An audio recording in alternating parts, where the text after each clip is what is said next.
Се слушаме ли? Да. Многу лошо изгледа вака час сме на раката.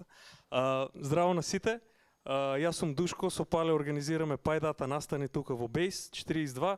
Она ни е главен организатор и на милион други настани и групи што се собира тука, спонтано, не спонтано.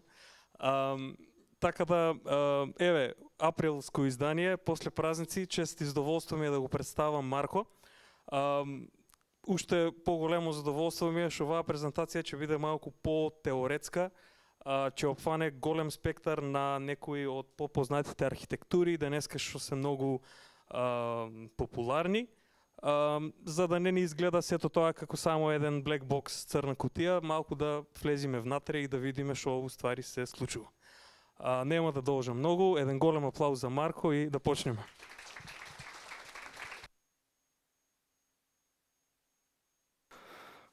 Окей. Дали има некој што би сакал презентацијава да оди на англиски, или is there anyone who would want this presentation to go in English? 3, 2, 1. If there's anyone who changes their mind, let me know. Во спротивно ќе терам на македонски. Мислам следовиве се на англиски, така што мислам дека се разбира. Окей. Денеска ќе зборуваме за неколку варијанти на трансформерот, кои што знаеме од неговата концепција од 2017 се има пробиена, да не речем, во сите области на машинското учење и тоа во сите модалности, иако беше на почеток направен само за текст, се испостави дека и за слики е добар и за други типови на модалности. Во оваа презентација ќе се фокусирам инаку на највеќе на текст и на слика, меѓутоа имајте на ум дека сепак ова е корисно и во многу други случаи. Чисто малце за мене, веќе околу 7 години сум data scientist, импостер синдром кој работи ова, мислам знае, тоа е тоа, се справуваме некако. Значи, што ќе збориме конкретно денес? Ќе почнеме со декодер онли трансформер архитектурата. Ќе преидеме на vision трансформерите, ќе збориме малце за мултимодални трансформери, кај што имаме слика и текст. Не знам што четворкав дека. И добиваме на крај текст. Ќе завршиме презентацијата со неколку зборови околу mixture of experts, кои што моментално се предпоставува дека се, како се вика, бекбоунот на ChatGPT, конкретно се бекбоунот и на многу други модели. Нели, фала Богу, ChatGPT не го кажува тоа јавно, меѓутоа Јенсен Хуанг излезе еднаш и ги издаде. Така да. Една забелешка дека ќе зборуваме многу често за авреджинг на токените, односно за авреджинг на некаква информација.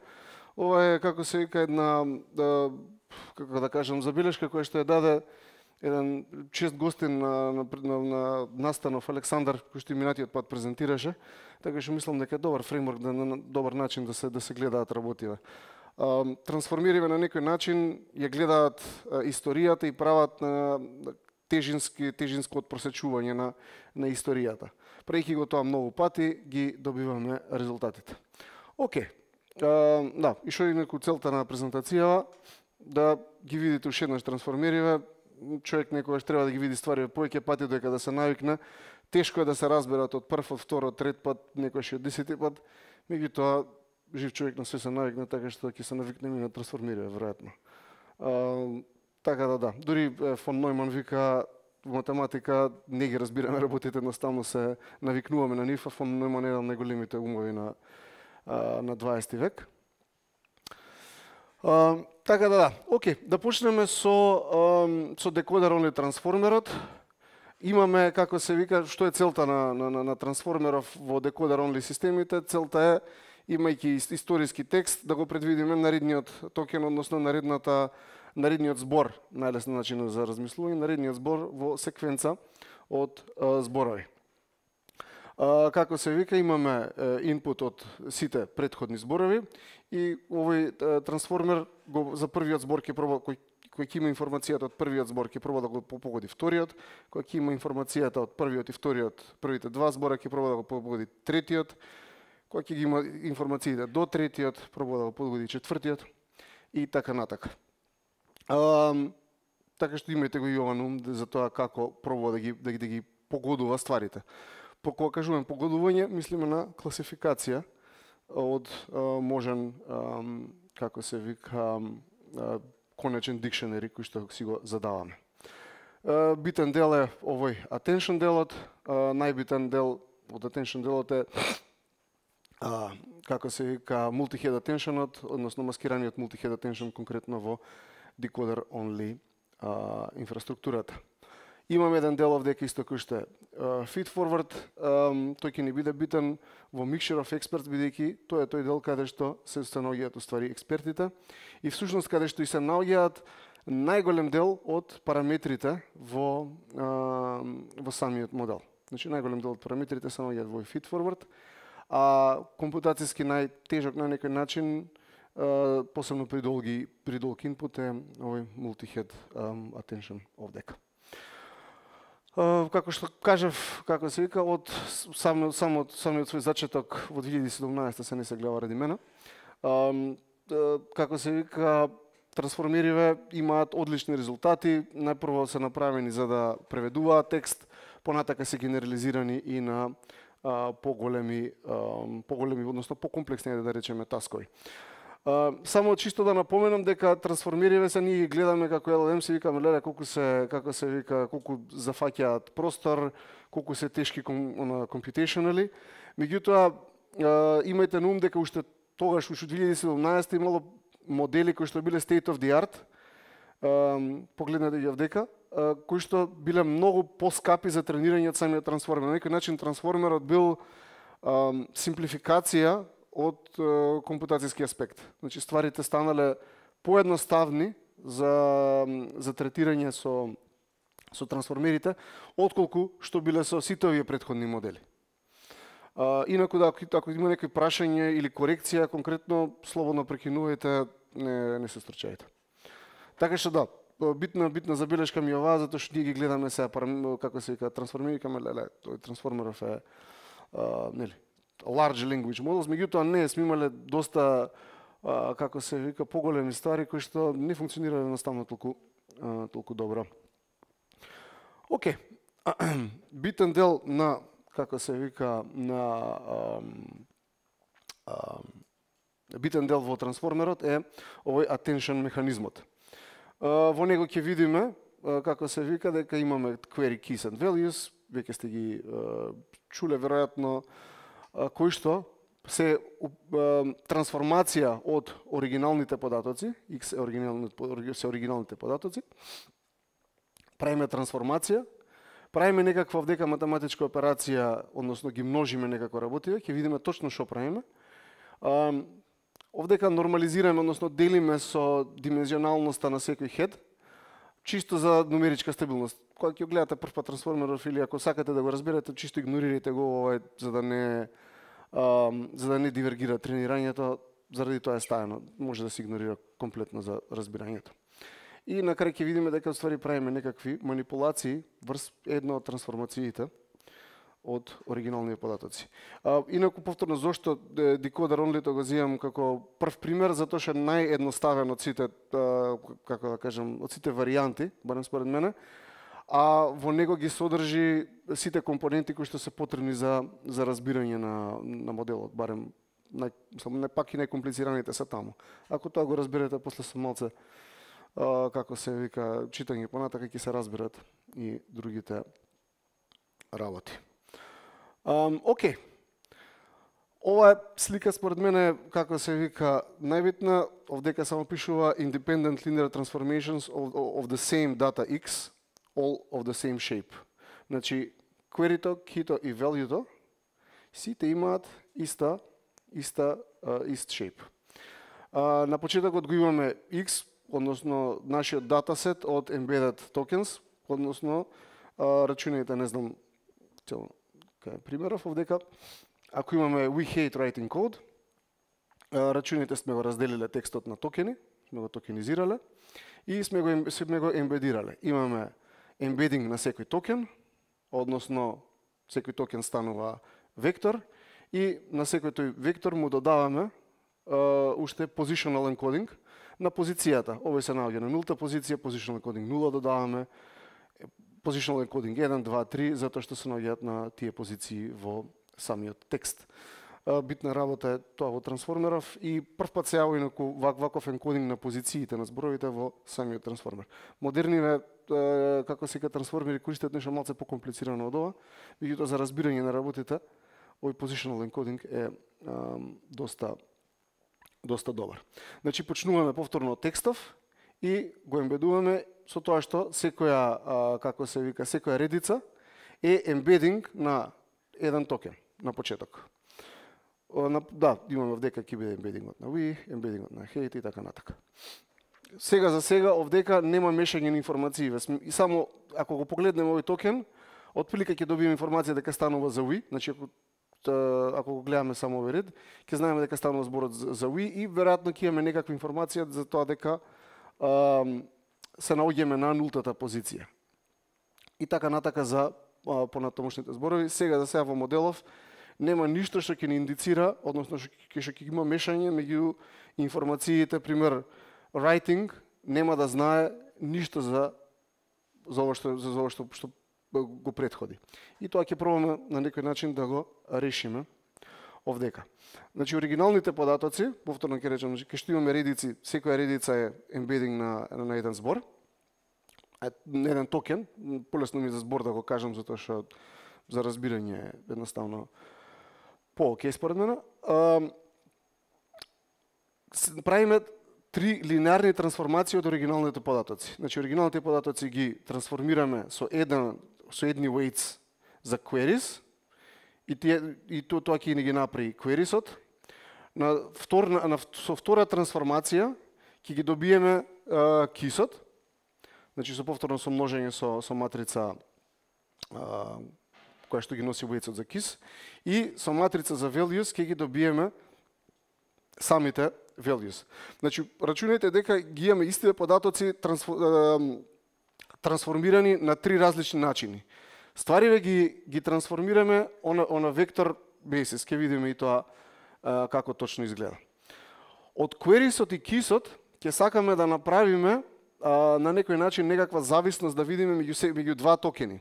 Како еден токен, колку еден токен, информацијата од еден токен е битна за информацијата за разбирање информацијата на друг токен. Со тоа ќе го направиме со множење на queriesот и keysот. Ќе видиме подетално точно што се случува тука. Како се вика, во decoder-only моделите, каде што сакаме во иднина односно во декодерите, сакаме да немаме информација за стварите кои што се во иднина, значи кога гледам токенот hate, не сакам да гледам writing code. Кога пробувам да го погодам writing, затоа што тоа ќе биде information leak. Не сакам да има лик на таа информација напред. Тој дел го додаваме, значи causal филтерот. Мислам за таа цел го додаваме causal филтерот, тоа е матрица која што над диагоналата има минус бескрај, под диагоналата има 0. Со други зборови, од оваа матрица све што е, како се вика, под диагоналата ќе си остане исто, све што е над диагоналата ќе стане минус бескрај. Идејата е дека потоа ставаме softmax на секој ред. Од ова како се вика, ајде да наречеме attention матрица и добиваме матрица каде што си имаме probabilities во секоја редица. Затоа што softmaxот точно тоа ни го прави. Од секоја редица во матрицата добиваме веројатност, односно добиваме non-negative values и секоја редица ќе се собира точно во еден, а рачуните дека softmaxот минус бескрај е 0. Така што softmaxот во кај што ќе имате минус бесконечности, ќе станат нули. Така што ќе има некои места во векторот каде што ќе биде нули. Сега, сме ја добиле матрицата кај што гледаме на некој начин колку ни е битен за одреден токен, битноста од одредени други токени. Кога ги множиме овие матрици, оваа attention матрицата со уште едната трансформација од x, овдека со value-то, добиваме точно averaging на некој начин од претходните токени. Значи, информацијата на некој ниво е на некој начин average од информациите од сите претходни нива. Ќе видиме што значи тоа. Значи, кога правиме трансформација од самото множество x, што ни значи секој од овие queries и keys? Тоа значи дека секој row ќе биде трансформиран на некој начин. Независно еден од друг. Значи, тоа значи дека првиот токен ќе си добие трансформација со weights of queries, вториот токен односно embedding на вториот токен ќе си добие трансформација од weights на queriesот и така натака. Значи нема овдека мешање меѓу информациите уште меѓу првиот и вториот токен. Буквално како што сме ги земале ембединзите од секој ред, сме ги трансформирале на три различни начини. Значи, во принцип, можете овдека да замислите дека сегде во принцип се наоѓа на некој начин самата матрица X од оригинални вредности. Што ќе ни означи ова, како се вика, query по key транспонирана матрицата? Таа ќе ни означи буквално скаларен производ меѓу трансформацијата, query трансформацијата од итиот вектор со key трансформацијата од јотиот вектор во секоја позиција. Како можеме да го прочитаме тоа? Скаларниот производ, cosine similarity исто така, нели, мислам, од ова можеме да на некој начин да го видиме и cosine similarity-то тука. Некогаш правиме некои similarity со самиот скаларен производ. Гледаме каква сличност има query трансформацијата од x со key трансформацијата од x-иот. Зошто го правиме ова? Односно, што е идејата на queries и keys? На некој начин, queriesот сака да го праша итиот, значи, односно итиот токен, да речеме вториот токен, сака да го испраша, да се испраша сам себе си и претходниот токен да го праша колку од твојата информација ми е потребна мене да ја земам, со цел да направам добро предвидување на третиот токен овдека што ќе се најде. Значи, буквално заради тоа, како се вика, го имаме овој скаларен производ овдека. Односно, колку е сличен, како се вика, query-то query трансформацијата од итиот вектор со key трансформацијата од јотиот вектор. Односно, и за тоа ги правиме овие трансформации query и key. Едните се направени за да испрашуваат, query-то испрашува, key-то е тука за да даде одговор од самиот, како се вика, од самиот вектор. И на крај имаме матрицата V, која што е, како да кажам, е трансформација уште една на истиот начин, како и претходниве две, каде што имате на некој начин нова репрезентација на стариве row вектори. Повторно ќе кажам, овдека нема мешање, кога правите трансформацијата, кога го множите x со WQ, нема мешање меѓу информациите меѓу два токени. Единствено тоа ќе се случи благодарение на оваа матрица тука. И ова инаку recurring theme понатака и во Vision трансформерите, затоа што повторно имаме 5-6 делови од слика и прашањето кое што пробуваме да го одговориме за секој токен, односно за секој печ, е од претходниве или од околниве, како се вика, токени, колку информација ми е потребно мене да земам за на крај да добијам добра репрезентација за тоа што се случува до x2. Односно, после сите трансформации кои ќе ги направиме, на местото на x2 ќе сакаме да добиеме некаков average од све што претходи на x2. За нема да биде average точно на самите x1 x2, меѓутоа ќе биде average на трансформациите од x1 x2. Океј, значи оваа attention матрица, ако ја разгледаме, заради каузалниот филтер, све што е горе во оваа attention матрица, после softmax-от ќе стане 0. Едноставно таму немаме ништо. Овие inputs овдека во самата, како се вика, во самата attention матрица, односно во производов овој со каузалниот филтер плюс softmax-от, ќе ни одговори колку од VI, односно од, како се вика, од секој од овие rows овдека, колку од секој од овие ќе треба да земам за да го објаснам јотиот вектор. Значи, овдека како што гледате новата трансформација што ќе добиеме овдека од старите вектори е првиот вектор ќе си остане сам со себе, ова ќе биде единица, бидејќи сите вие се нули. P1, 1 и така натака вие треба да се сумираат. Секоја редица ќе се сумира во единица. Ова ќе биде единица, значи првиот вектор ќе се представи само сам себе и со помош на таа информација ќе пробуваме да ја погодиме наредниот вектор. Наредниот токен во секвенцата. За да го погодиме сега со помош на вториот информацијата до вториот токен, да го погодиме третиот, ќе направиме некаков average меѓу информацијата од првиот токен, буквално некоја трансформација од првиот токен, и average од трансформацијата од вториот токен. И ова ќе биде искористено за да се предвиди третиот токен.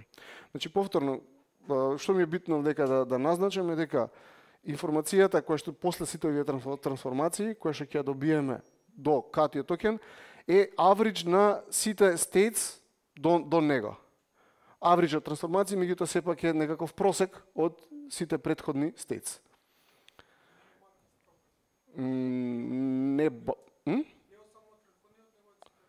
Од сите претходни, да. Сега, ова може да речете, ова многу едноставно, зашто правиме само average?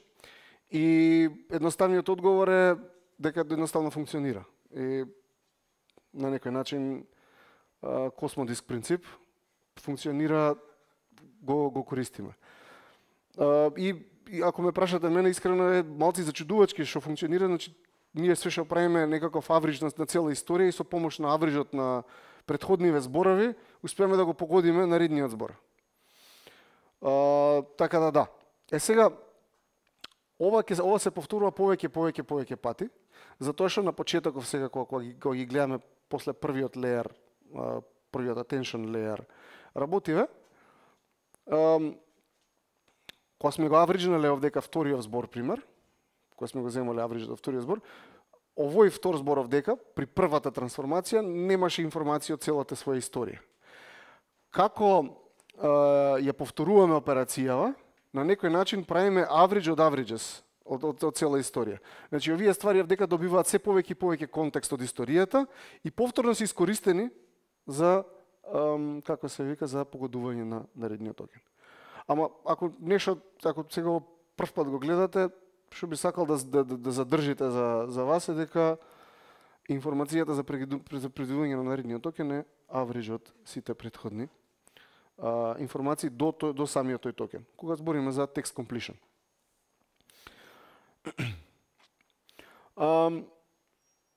Извинете, има ли прашање за овој дел? Затоа што може да е најкомплицираниот дел од целата презентација.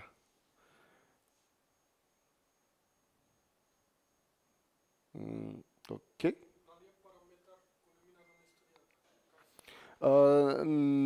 И да и не, затоа што тоа е контекст виндовот во моделива. Прашањето беше дали е историјата параметар.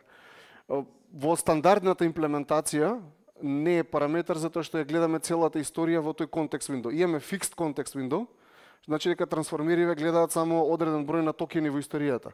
Мислам, гледаат само одреден, може да предвидуваат на само одредена големина на текст. Значи немаат infinite window кој што ќе може да гледа arbitrarily долг текст. Туку се знае колку максимум може да биде историјата. Во таа смисла.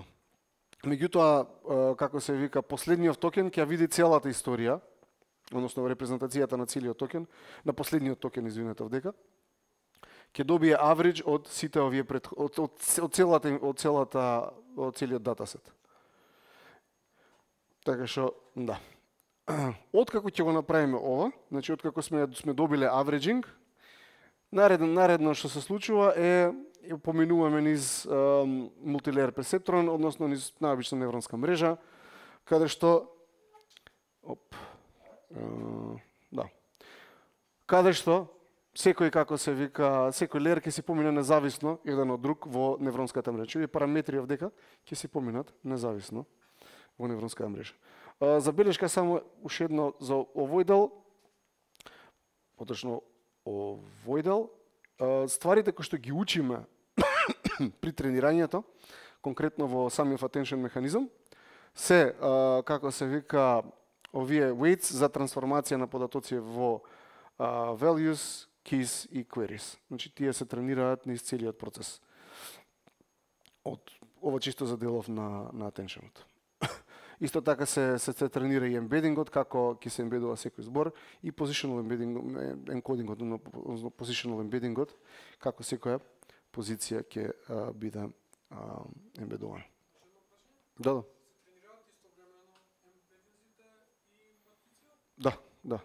Да, се иде заедно. Не, се заедно иде. Тоа е доста фасцинантно дека всушност функционира така. И добиваш природни под наводници ембединзи на токените. Да. Токените се зборови или исечоци од зборови? Може да бидат зборови, некогаш може да бидат дури и два збора, може да бидат исечок од збор, може да бидат буква. Мислам дека начинот на кој што го се средува тоа е дека со гриди алгоритам у принцип гледа докаде може да фати најголем токен, од тој што го има во дикшенерито, и од таму почнува да го бара наредниот најголем токен што може да го фати. Пошто може овој да го ембедува, например, како буква по буква, ако сака, меѓутоа ги користиме токениве за на некој начин да заштедиме простор. Игор може да ќе ме поправиш дека, не знам, мислам дека, како се вика, дека начинов на кој што тоа се прави е гриди. Ама да, идејата е дека можеме да земеме и помали делчиња од зборите, меѓутоа ако можеме да земеме најголем токен што можеме, тој го земеме за ембедување на токените.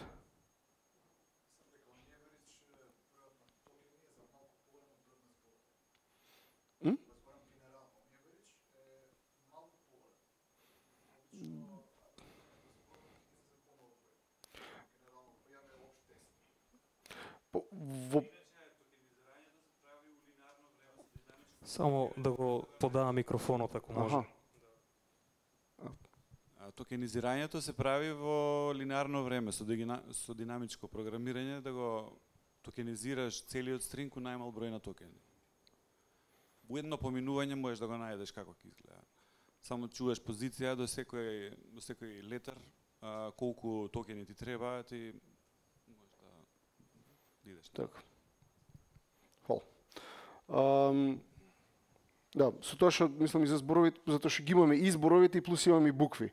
Сега во нови модели проблем беше што за други јазици, например, нема толку токени и предикцијата, односно ако користите ChatGPT на македонски, имате проблем затоа што ги нема зборовите како токени, ги има само буквите. И прво кошта повеќе, затоа што он мора повеќе токени да генерира за да ви даде аутпут.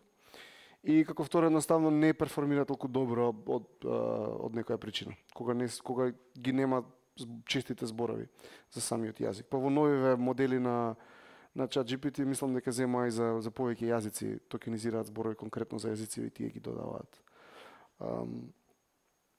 Така да. Окей.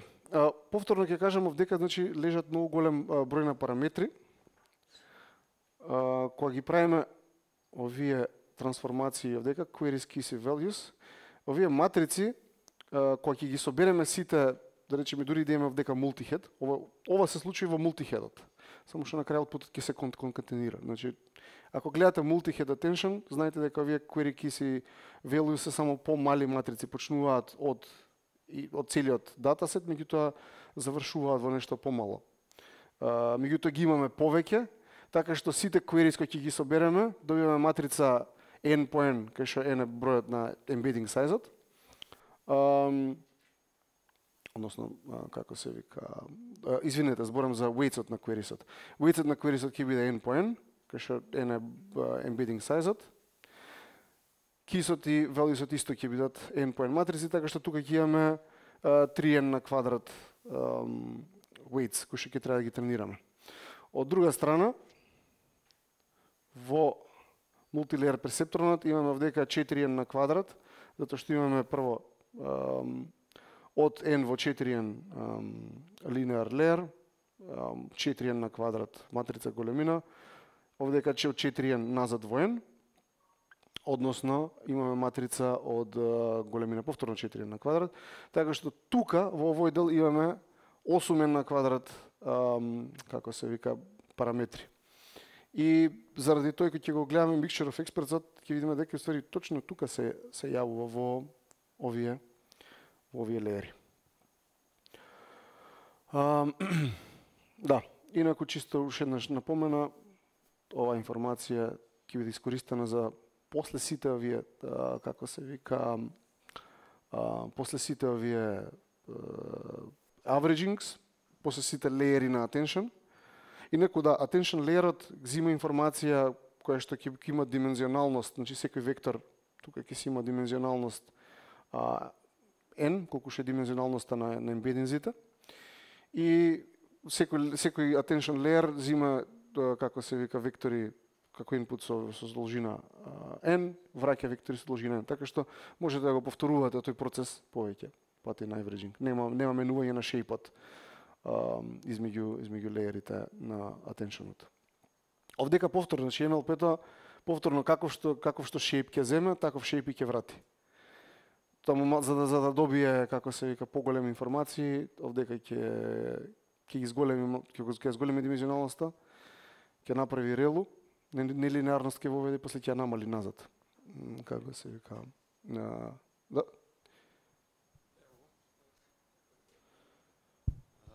Само имаш тука грешка во нотацијата, тоа n нема врска со n со должината на бројот на токени, туку dimenzијата на ембедингот. Димензионалноста n. Да. Дека исто n го имаш и за бројот на токени. Да, моја грешка. Фала. Да, овдека треба устари да биде, како се вика, embedding size-от. Како што кажав. Ама лошо напишано. Добро, фала. Така да. Инаку, да, embedding size-от е нешто што го дефинираме како хиперпараметар во старт на моделот, како и бројот на хец. Океј, со тоа сме спремни да генерираме текст по потреба. Ајде да видиме што се случува, инаку не е ништо, како се вика, покомплицирано тоа веќе што го видовме, кога сакаме исто да го примениме на слика. Само пред да продолжам, дали има некој прашање, коментар, нешто во однос на се ова претходно што го видовте за decoder only? Ево го. Кога се мисли multi-head attention, дали се мисли као на овие сите редови или има поише копии од овие матрици? Што е мултиделот? Сега ќе стигнеме до тоа. Значи, рачунај дека ова кога го гледаме како се вика овие weight-овите за query keys и values, кои што почнуваат од димензионалност на X, односно димензионалноста на ембедингот, и завршуваат во димензионалноста на ембедингот, ако немаме multi-head. Како ги зимаат податоциве, ги трансформираат, ама ја задржуваат димензионалноста. Се замисли да направиш помали, наместо да завршуваат во истата димензија, да завршуваат во помала димензија. Односно во, како се вика, да, во помала димензија. Во тој случај повторно ќе можеш да го направиш овој дел. Овдека и да добиеш со помала димензионалност, ќе си ги помножиш векторите, ќе си добиеш attention, како се вика. Ќе имаш проблем овдека, values-от ќе ти бидат со помала димензионалност од тоа кај што си почнал. Се замисли да стакнеш такви повеќе леери, значи ова да го стакнеш поише пати паралелно едно независно од друго, и аутпутот што ќе го добиеш од секој, како се вика, леер, за секој вектор X, да го стакнеш, буквално да ги залепиш, информации дека би можело да биде тоа да се види некако. Тоа е као визуелни, рачун... имаме поише филтри конволуцијски, например. У принцип, добиваш повеќе аутпути вакви AV, ќе добиеш A и VI, и овие аутпути ги редиш едно до друго. Затоа што ова AV, како се вика, каде беше се? едно АВ, еден ваков average, така. Само рачуни дека ова е како се викав дека е full димензионално, замисли дека овие се помала димензионалност. И се ти имаш едно АВ од мала димензионалност, на embedding, значи кога кажам димензионалност мислам на број на колони. Имаш едно АВ со една мала димензионалност, второ АВ со исто мала димензионалност и само ги лепиш едно до друго. Буквално ги конкатенираш векторите. И од принцип тоа е multi-head делот, каде што, па ќе речам, правиш повеќе вакви трансформации, независни од други, имаш повеќе weights of queries, weights of keys, weights of values, на истите податоци кои што тргнуваат, меѓутоа секој вакво иде независно едно од друго, и потоа аутпутот од секој ги лепиш едно со друго само на крај. Тоа е multi-head делот. Вајде е полесно се тренира кога се помали. Идејата е дека кога се помали работите, на некој начин можеш да бараш, како да кажам, као повеќе контексти на тоа што може да е слично за еден токен, која информација може да му треба од претходен токен. Не знам, имаш лупам за различна тематика, да речеме, ќе гледа секој хед за тоа што ќе земе од претходниот. Слично со конволуција во визуелни, мислам, дека секој филтер фаќа различни. На некој начин да, на некој начин да, уствари таму ги лепиш после тоа. Да.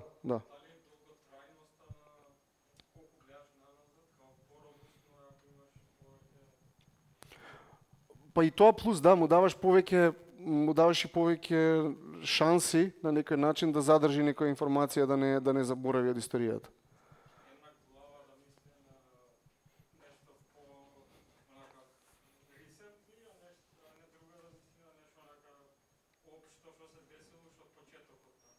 Например и тоа, да. Добра поента. Идејата е дека во тој случај ќе имаш повеќе варијабилност во овој делов дека што може да се случи. За тие што го знаете low rank approximation, на некој начин multi-head attention е како low rank approximations да правите повеќе пати на оригиналните queries keys и values. Ако тоа ви е полесно за разбирање. Ама, да, идејата е само дека исто се прави повеќе пати паралелно независно едно од друго. Па ќе се залепат работите. После пак го правите истото независно повеќе пати колку што имате број на хедс.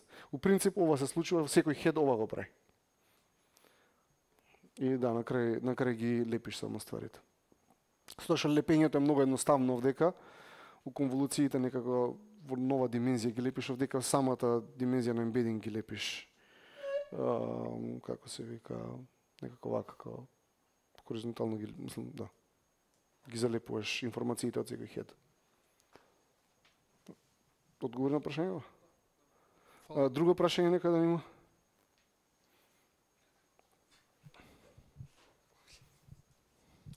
Велиш за Next Token Prediction, авреджот се зима од сите претходни токени и тоа се користи. Да.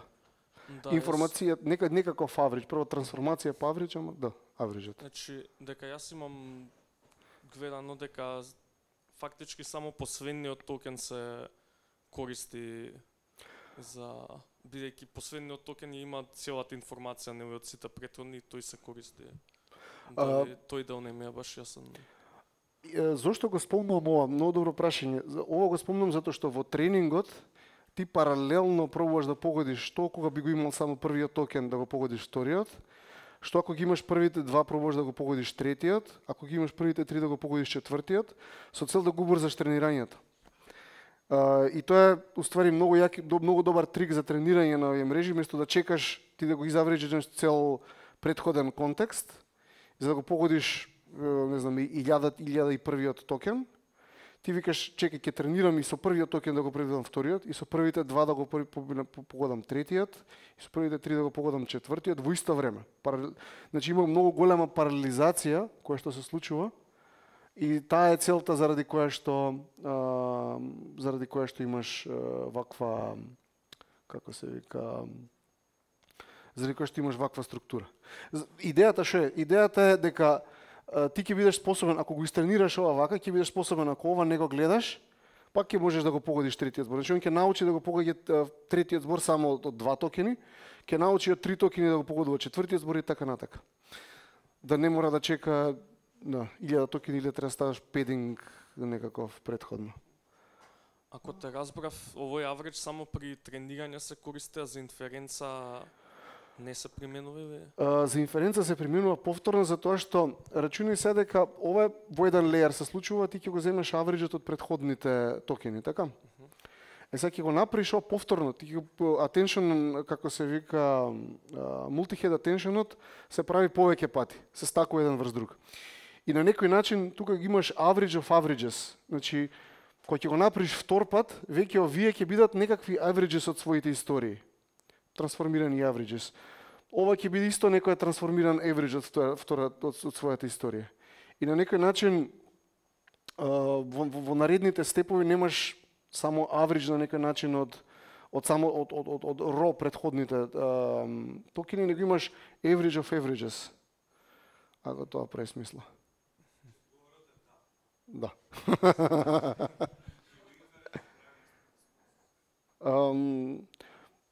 Идејата е дека во инференсен принцип ќе имаш само до кај што ќе стигнеш, тука прво ќе го предвидиш од овдека.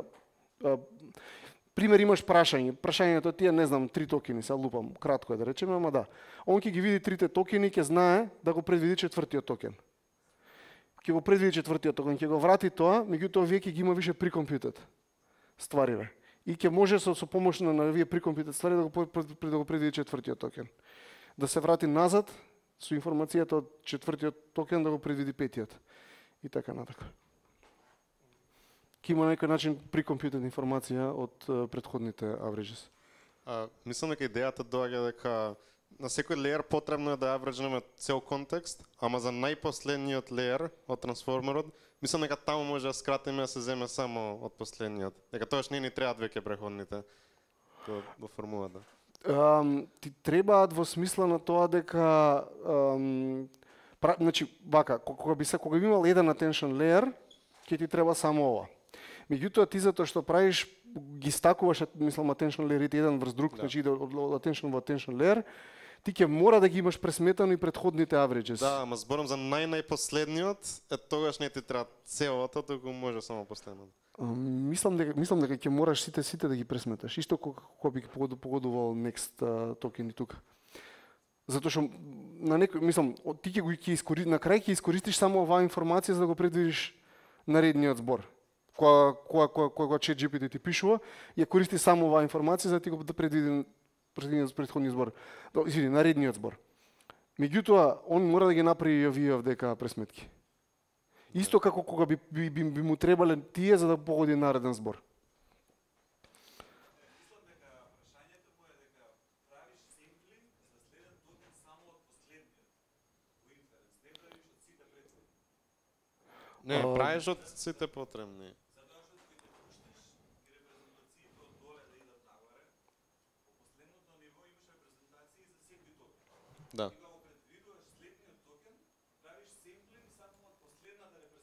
Тоа, да. Да.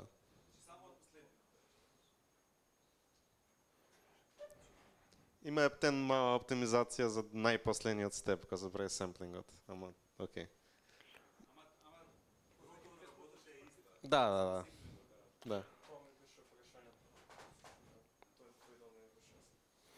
Во принцип, да. Од последниот леер, од крајот кој ќе погодуваш, ти треба да само ова за ваквото, меѓутоа не можеш да го пресметаш ова тука во вториот леер без да го имаш пресметано се ова претходно.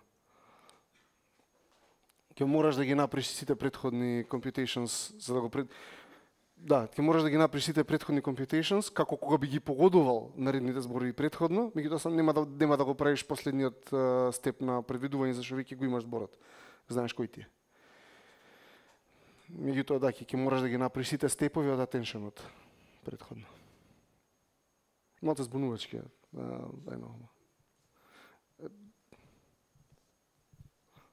Али, да. Повеќе микрофони ќе ни требаат, изгледа.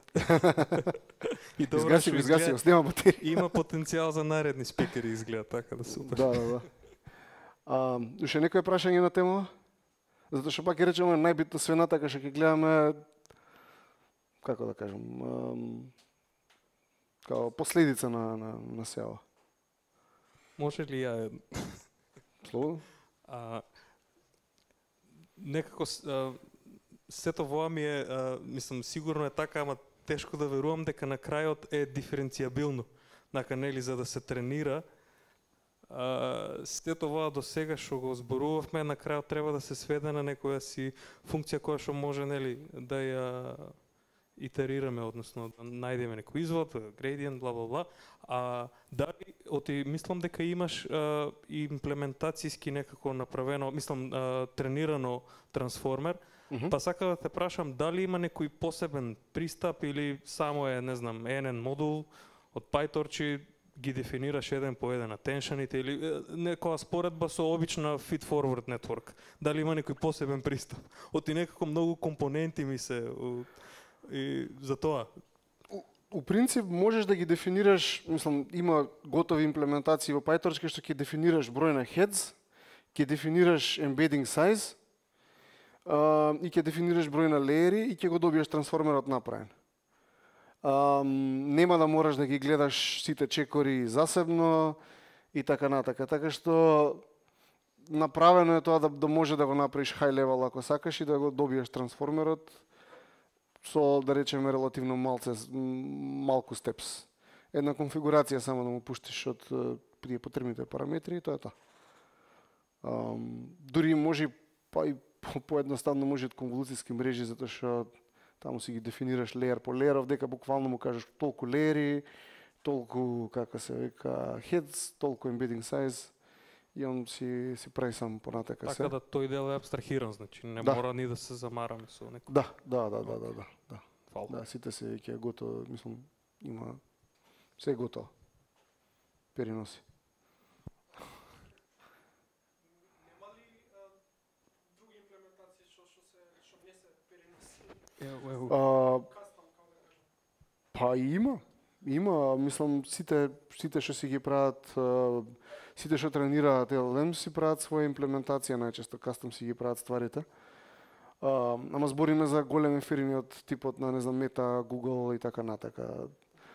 Ако немаш ресурси, најверојатно нема да ти треба да правиш такво нешто, освен ако не си правиш ресерч. Така што практично немаш толку слобода како фората е што луѓето си имаат убиено, кој знае колку ресурси имаат потрошено само за да добијат архитектурава. Значи и кој знае колку различни варијанти имаат пробано за да го добијат тоа што го добиле и им функционирало и избрале може од стотици модели. Атлантис ни доаѓа архитектура. Па да, буквално како ама не, мислам, они кој знае колку модели паралелно пуштиле и виделе што функционира. Така што имаме многу добра почетна точка и сега ако не планираш да правиш ресерч, нема поента да пробуваш да ја, како се вика, да ја кршиш таа структура. А кои се големите фирми што работат? Знам Мета дека работи, освен Мета. Па OpenAI, не знам, Mistral AI, не знам, Cohere, има некои што знам 10 на 20 фирми што сериозно работат на темава, од кои што може 10 на се добри. Кои не се сите open? Всушност ретко кој е open во смисла на тој дата да ти даде. Не знам, имаш еден кинески модел кај што имаш дата, па ти можеш сам да си го направиш модел буквално from scratch. Ако имаш илјадници GPU, фала Богу. Ама никој не ти ја дава датата, мислам никој. Не сум видел некој да дава дата, принцип на тренирање, на буквално степ бај степ да можеш цел чат модел да го.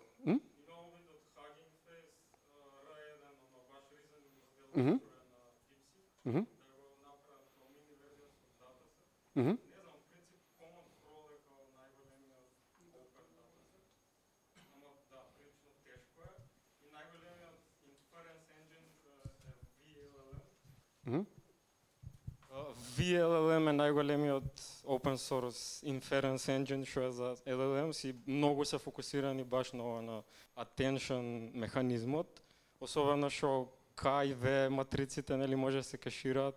Не знам дали ќе спомнеш тоа. Не. Али огромен проблем има тоа што го спомна со брзината, со недостатокот на податоци прво, а второ брзината помеѓу теоријава што збориме со равенките како пракса ChatGPT го прави тоа. Така да знам дека VLM користат нешто се вика paged attention, мислам дека, и тоа е као огромен, како да кажам, огромна вредност у open source светот што е за LLM, само се развива во моментов, нема некоја не е нешто што е дефинирано. Стварно не знам која е разликата меѓу ChatGPT и како VLM ги имплементира attention и Имаше DeepSeek дека правеле некоја своја имплементација дури у кудата чепкале за да си ги убрзаат работите, така што да, со PTX. Не знаеме што прави секоја фирма позадина. Интересното е што и да прави пак кој ќе ги пушти weights-от, ете како Mistral на пример дава отворени модели, Meta дава отворени модели, функционираат и на common архитектура, да речеме, на тоа што го имаме и ние. Flash attention-от инако беше исто голем step forward, кај што memory footprint-от може 4 пати се намали или нешто така. И брзината се зголеми многу пати, као не е нормална работа. Има завршено. Така да има многу оптимизации околу avoidal дека што да се чува, што да не се чува. Многу оптимизации има од и хардвер и софтверски дел како тие ствари да се пресметуваат. Затоа што рачуните дека е кај ме беше сега дека и јод се сите вектори, ова е како се вика има број на параметри квадратно во смисла на тоа колкав инпут имат. Така што поголем инпутот, тоа поспоро поголема матрица ќе генерирате дека query матрица ќе транспониран. Компутацијски многу како се вика коштало. Да, словно. Има една фирма, се вика GROQ, значи GROQ, не GROK. GROK е тој моделот од XAI. GROQ прават собствен хардвер само за овие работи, за оптимизација на ова. Имаат Web API, accessible е со ChatGPT, нивниот стандард што е за API calls. Да. Имаат како спид тест на нивниот вебсайт сега. Колку е реален, не знам, ама реално е, стварно им се побрзи моделите. И многу е брзо. Да, многу е побрзо од конкуренција, побрзо од GPUs, што оптимизации прават, каков е хардверот, кој знае, ама е голема разлика. Интересно што мислам дека само за инференс има образувањето. Да, само за инференс. Ама луда работа. Стварно е побрзо, значи барем не знам пред години кусор кога го имавме пробувано, стварно е побрзо. Само тоа беше тешко да се добие ки затоа што може и сега е ствари. Затоа што имаат лимитиран хардвер. Јас го пробав пред 2-3 месеци и мислам веднаш добив ки, не беше проблем. Најс. Да, мислам има страшни работи се развија благодарение. И реално многу пари влегува. Да не се лажеме, многу пари влегува во ова. За среќа или за жал. Така да. Уште некој прашање да не има последен пат? Океј, нема прашање.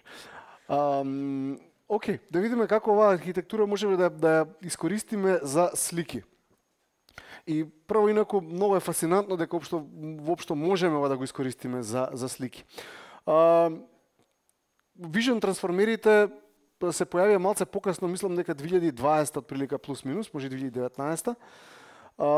И пейперот се викаше нешто 16 by 16 words is all you need за сликиве. У принцип што се случува, сликава ја делиме на мали patches, на мали делчиња и тие мали делчиња ги токенизираме исто како кога би имале зборови. И како се вика, оваа архитектура у принцип се покажала, се има покажано како доста тешка за тренирање бидејќи имате многу параметри, меѓутоа кога имате многу параметри па функционира подобро од конволцијски невронски мрежи. Што е, мислам дека доста интересно бидејќи конволцијските невронски мрежи имаат тој момент нели на некаква инваријантност на стварите кои што ги наоѓа филтерот на translation invariance. Додуше и овде како имате на некој начин тоа бидејќи исто ги трансформирате секој печ. Ама да, како се вика, се имат покажано како многу подобри како имате многу ресурси. Можете да ги видите овдека перформансите у принцип на имиджнет и големината на самиве модели. Рачунајте дека како се вика кога имате многу семплс, овие vision трансформерите стануваат подобри од како се вика од ResNet мрежата. Пак ќе речем доста интересен факт. При првиот пейпер имаат излезено повеќе модели, како и секогаш кога излегуваат овие модели имате base и уште најчесто барем два поголеми модели. Кои што си имаат покажано дека пак ќе речем добро скейлаат, добар скейлинг ло имаат на тоа колку ги изголемувате параметрите, со тоа какви резултати ќе добиете понатака. Што е за пак ќе речем за чудо, во конволуциските невронски мрежи имате некакво плато кое што се достигнува и тоа е тоа, нема понатака што да се добие со додавање на повеќе samples, односно со додавање на повеќе параметри. Како функционира се ова? Значи, работа е, пак ќе речем, многу едноставна. Замислете дека овдека сега, место ембединг на секој збор, се вратам тука, место ембединг на секој збор, во матрица овдека, го имате, сликичкава flattened. Буквално сте ја пиксел по пиксел, сте ја извлекле и сте ја ставиле место зборот. Имате нареден дел од сликичката и тој наредниот дел од сликичката сте ја ставиле и така натака. Правите, како се вика, токенизација на некој начин, затоа што вие сега може да имате, како се вика, помала димензионалност од овие што ги бараме. Ќе направиме еден линеарен леер кој што од помаливе печови ќе извади нешто поголемо, најчесто поголемо, повеќе ќе зголеми димензионалноста од мал пач кој што не знам 16 на 16 на 256. Сега ако имате и три леери за боја, таму колку ќе дојде 3 пати по 256. Ќе ставите линеарен леер и само буквално место збор ќе го гледате печат. Ке имате исто повторно place embedding, односно positional encoding, да се знае како се вика кој печ каде се наоѓа. Тоа е тоа. Буквално ништо посебно. Како што имаме и неколку сакаме класификација да правиме, како што имаме во BERT моделот, само не го спомнав за енкодер моделите. Овдека ставаме еден токен на почеток кој што ќе го искористиме за класификација. Значи, информацијава што овдека имавме авреджинг на токени, да речеме, имавме авреджинг на историјата со цел да предвидиме нареден токен. Овдека замислите дека додаваме еден токен негде на почетокот или на крајот, како сакате гледате го, кој што ќе земе авредж од целиот контекст со цел текстов да го класифицира. Така некако гледате го, или како ова последниот дел кој би го гледале на некој начин. Со цел да го класифицирате, затоа што овдека имаме проблем на класификација на класа, немаме потреба да рекурентно да генерираме нови токени. Че додаваме еден таков токен тука и позиција и токен. Сите овие работи најнормално си се одвиваат како се вика, како и во обичниот трансформер. Сега, фала Богу, кој имате слика, нема потреба историски да ги криете токените. Така што ќе го изгубите овој дел овдека. Че нема да имате causal филтер. И буквално секој печ ќе го гледа секој друг печ.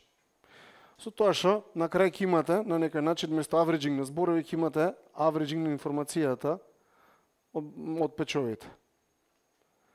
Односно секој печ во себе ќе прими информацијата која што му е потребна од останатите печови со цел да даде најдобра можна информација на овој класификацијски токен кој што повторно ќе ги гледа сите останати, со цел да на крајот да направите класификација на самата слика. Повторно, ќе речем, многу едноставна идеја ако веќе претходното се разбере. Фала Богу, можеме и да мешаме modalities. Имаме mixture of modalities, конкретно ќе видиме како се вика LLM, односно Pixtral, како изгледа, кој што работи со слики и текст и на крај ви дава текст. Ќе видиме само output кога е текст, нема да гледаме во случаев како се генерираат слики. Тоа може да биде за нека наредна презентација ако има некако што би сакал да презентира на темата. Би ме интересирало искрено. Така да. Пак ќе речам, трансформериваат функционираат доста добро на најразлични типови на модалности, бидејќи буквално каква и да е модалноста, ја сечкате на парчиња, ембедирате, имате позиција, гледате кое делче, колку му треба информација од кое друго делче, си правите авреджинг некаков и стварите излегуваат на крај. За среќа. У принцип, ќе го видиме на Mistral моделот Pixtral, како му изгледа архитектурата и како уствари си користи Vision Encoder, за да си ги ембедне сликите и после тие ембеднати слики да може да ги искористи заедно со текстот. Значи, буквално ги врзува, ќе видам доста назад, замислете дека овдека некој од овие се печови на слики, не. Овдека некои од овие се токени од зборови ембедувани, некои се печови од слики. Ги врзува сите ги става на едно место и на крај добива всушност многу добри резултати, што е доста зачудувачки искрено.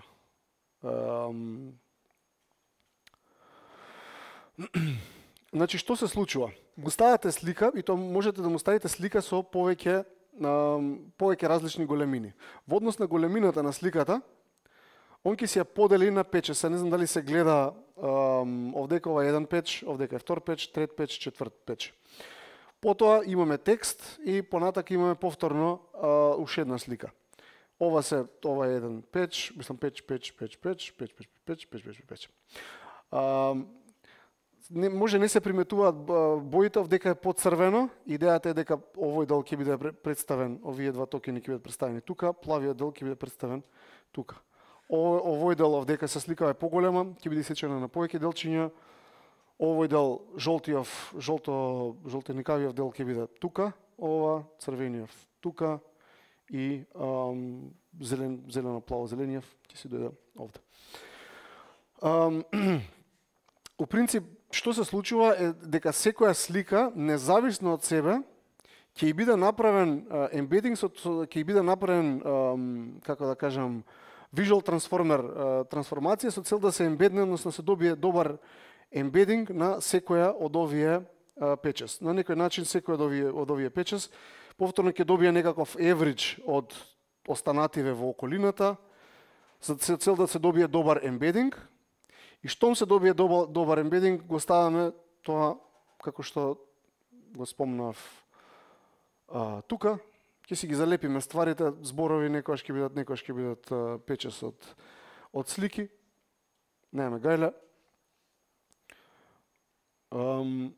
Со помош на овој Pixtral, како се вика Visual Transformer. Текст токенайзерот овдека буквално само токенизираме и како се вика имаме позиционно токенизирање. Имаме специјални токени кои што ни кажуваат крај на линијата на една слика, крај на крај на редицата на една слика и токен за крај на самата слика. Тука знаеме дека до тука завршил првиот ред од сликата, тука завршил вториот ред од сликата, односно тука почнал вториот ред, односно тука веќе завршила целата слика.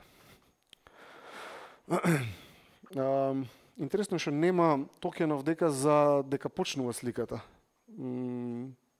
Би очекувал дека овдека би се јавил некој токен за крај на текст или почеток на текст. Ама може и тоа да се јави уствари во самиот текст токенайзер, бидејќи имате system message, user message и таму кој беше друг AI message. Има едно прашање. Да. А конкретно печовивот сликава како се токенизираат? Со линарна трансформација, значи рачуне, ќе се вратам овдека. Добро прашање.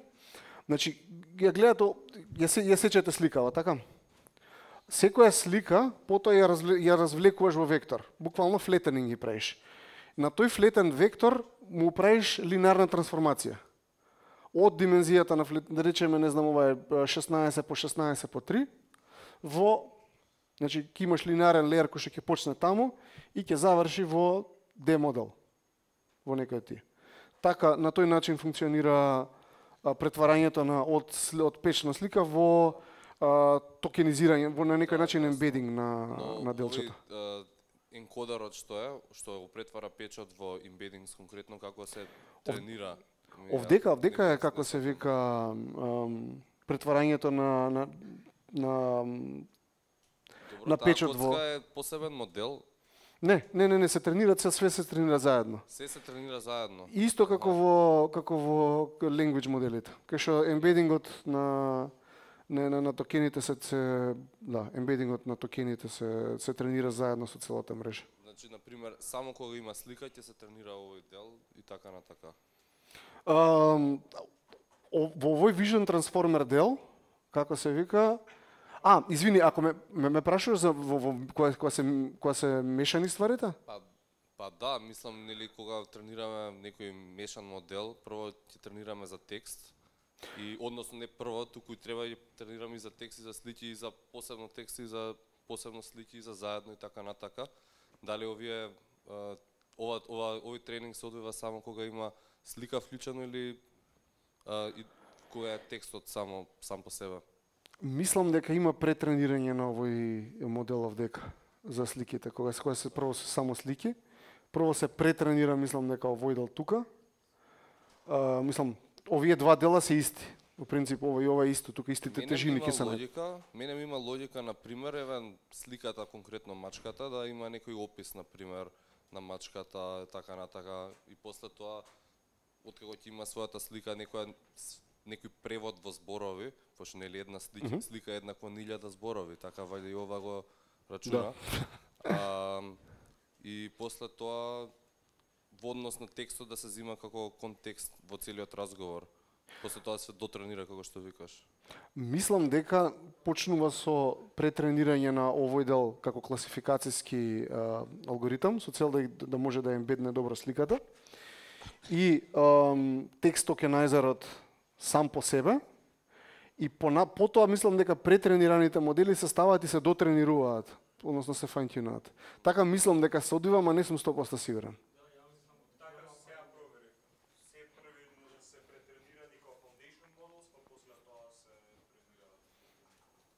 Супер, фала. Добра интуиција. Некој друго прашање дали има?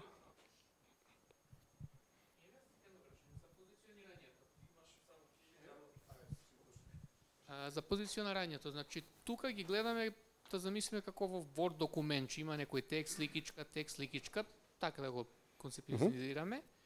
Тука он додава една сликичка на нивните пачови positional embeddings, или само со ова B и со B и A и тоа е тоа? Да, додава исто како што е на истиот начин како што се случува тоа тука. Со тоа што на истиот, на паралелен начин нова додава positional encoding и го користи оној rope positional encoding наменет за слики. Го има тоа во следниот слайд тука.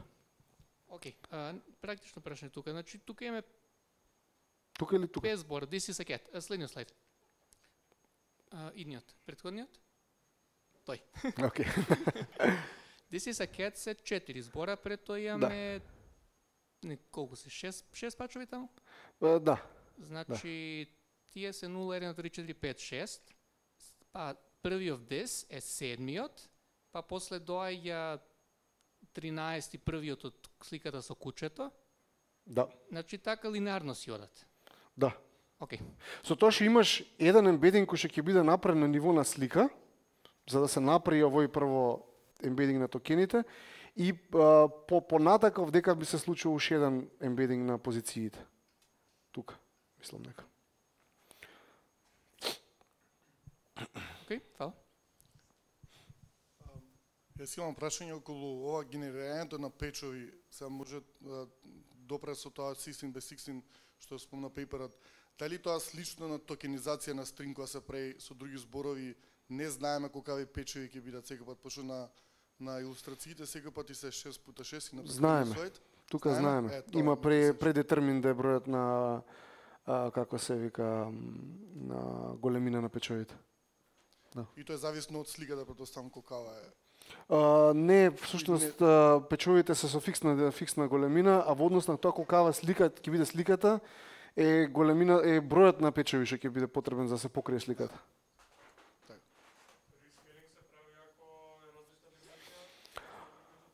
Мислам дека ќе направиш падинг само доволно за да може да влезе сликата во доволен број на печови. Ама не сум 100% сигурен. Мислам дека не прават рескелинг со цел да не се изгуби контекст, поише прават пединг. Затоа што само да ќе покриеш и се ако не знам ако имаш ако треба вдека уште едно вакво да имаш ќе дојдеш вдека бела боја, односно ќе кажеш дека да. Дека има празна информација таму.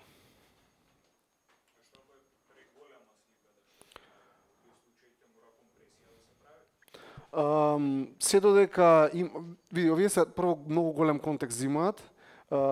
Моделиве зимаат огромен контекст, мислам дека 128K контекст имаат. Со 128.000, така што ова може 128.000 печес да фати. Сега ако имаш толкава слика да има 128.000 печес. Така до принцип не за слики од разумена големина немаш потреба од некаков рескелинг, претпоставувам дека сега ако сакаш некој ептен high quality слика да ставиш, ќе имаш проблем. Затоа што повторно кога имаш трансформер имаш не треба да забораваме овој дел овдека. Пак имаш query key, квадратна комплексност. Ако имаш многу печес ќе има проблем. Ама да, во принцип за разумна големина слики не само ќе можеш поише слики да ставиш една по друга, нема да имаш проблем. Така да.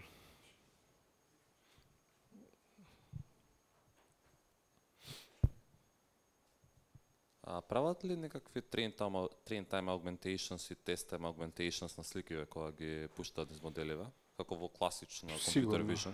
Сигурно. Сум сигурно прават. Не знам што прават, ама сигурно прават нешто. Не би очекувал дека не прават. Ако е толку све фиксно, зашто ли се оние токени за крајна редица? Добро прашање. Не сум сигурен. Не знам зашто им се потребни.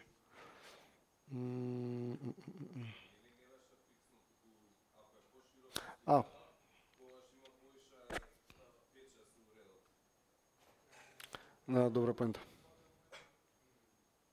Да, добра поента затоа што ако е помала сликата, фала, ќе имаш поише печес. Веројатно заради тоа.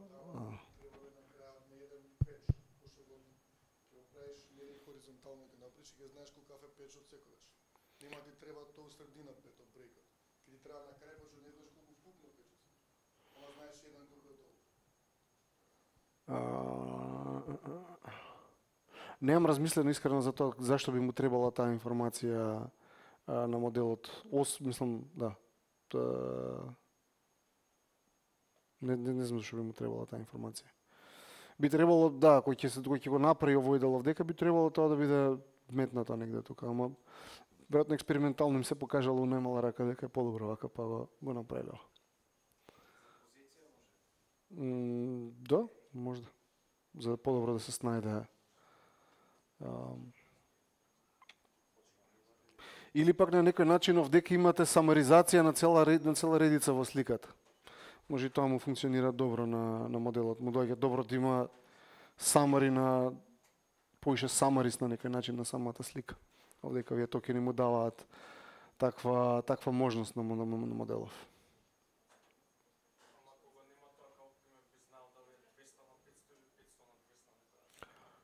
Па не, нема да знаеш. Мислам дека нема да знаеш. Друго некој прашање?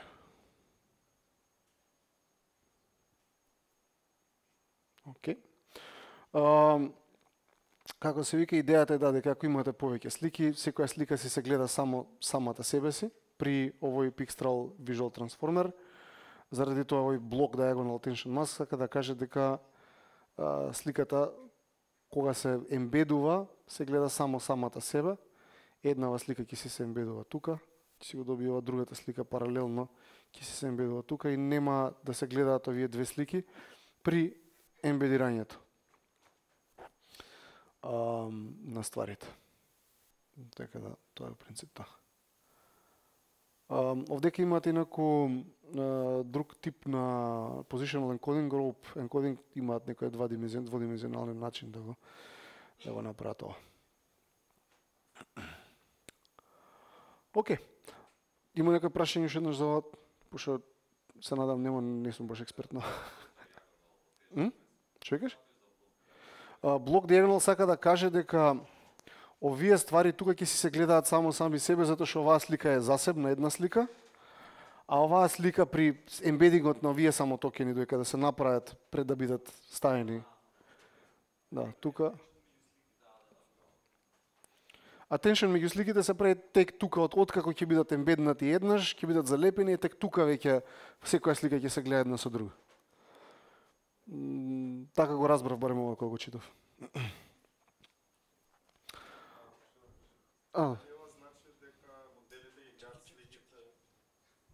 Дали на некој начин значи дека моделите ги гледаат сликите left to right, top to bottom, например, полесно би разбрале англиски текст отколку арапски текст, например? За генерирање на текст, веројатно да. Ако треба да генерираш текст, веројатно да. Во сушност, заради тоа аритметика е малце лоша за LLM, пошто ти кога собираш бројки, сакаш кога собираш два бројот позади, ја правиш пресметката од единиците. Така што претпоставувам дека одговорот е да на тоа. А за самите слики, овдека имаш bidirectional трансформер, така што тука немаш. Bidirectional е. За самата слика е bidirectional. Ама тоа е додека не стигнеш до тука е bidirectional. Нагоре веќе не е bidirectional, нагоре дека next token prediction и претпоставам дека next token prediction значи дека кај сликите не пробува ништо да погоди, меѓутоа тука пробува да го погоди текстот. Пред тренирање претпоставам. Да. Океј. Фал. Уште нешто само за не сватив баш за токенизација на сликите, линеарна трансформација делот, ако може. Да, значи ја сечкаш сликава, така? Да. Од овој дел од овдека правиш вектор. Да.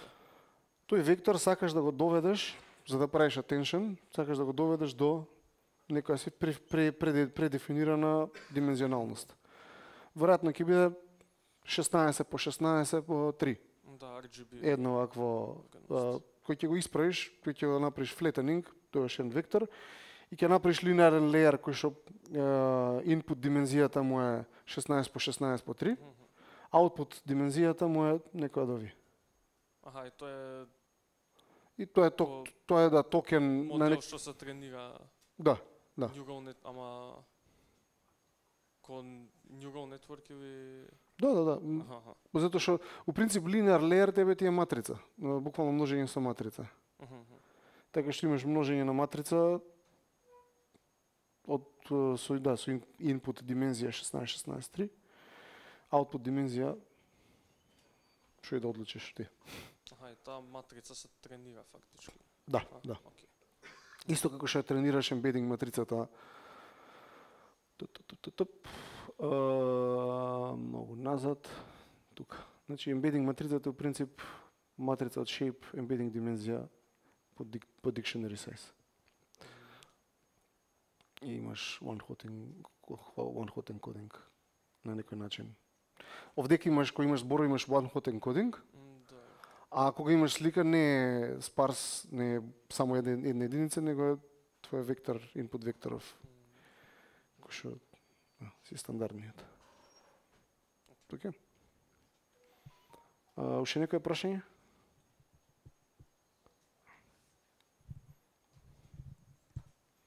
има прашање иначе или може?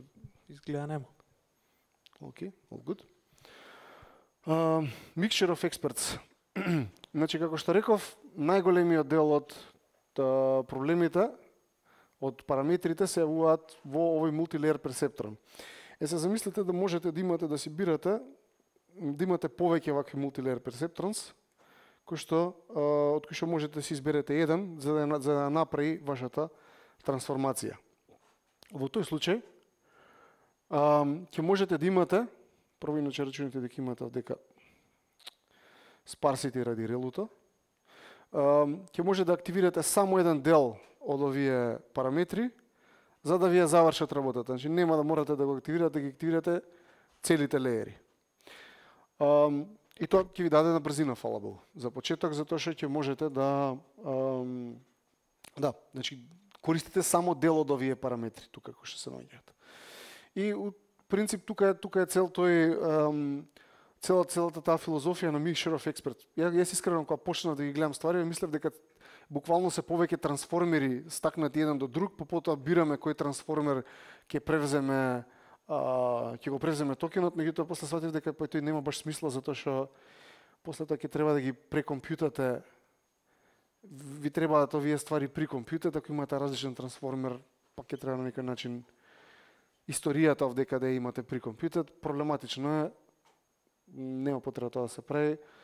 Ради тоа, овдека каде што имаме најголем проблем со параметри, таму ќе решиме да додадеме спарсите и да користиме помал број на параметри на експерти. Со тоа што Mixture of Experts се доста проблематична работа за тренирање, бидејќи често се случува да имате дивергенција и има многу, како се вика, трикови за тоа како овие ствари се тренираат. Дури DeepSeek, мислам дека пейперот, што им беше еден од главните првиот не им е прв, меѓутоа groundbreaking пейперот. Една од работите кои што успеа да ја решат на долго рок беше да немаат експлозија во тренирањето на Mixture of Experts. Инаку си има покажано дека Mixture of Experts дава подобри резултати после одредено ниво, отколку да имате, односно Sparse Experts на некој начин. Кај што? Не врска. Sparse Experts дава Sparse Experts е Mixture of Experts, бидејќи само Sparse делувате во смисла на тоа одредени параметри само активирате.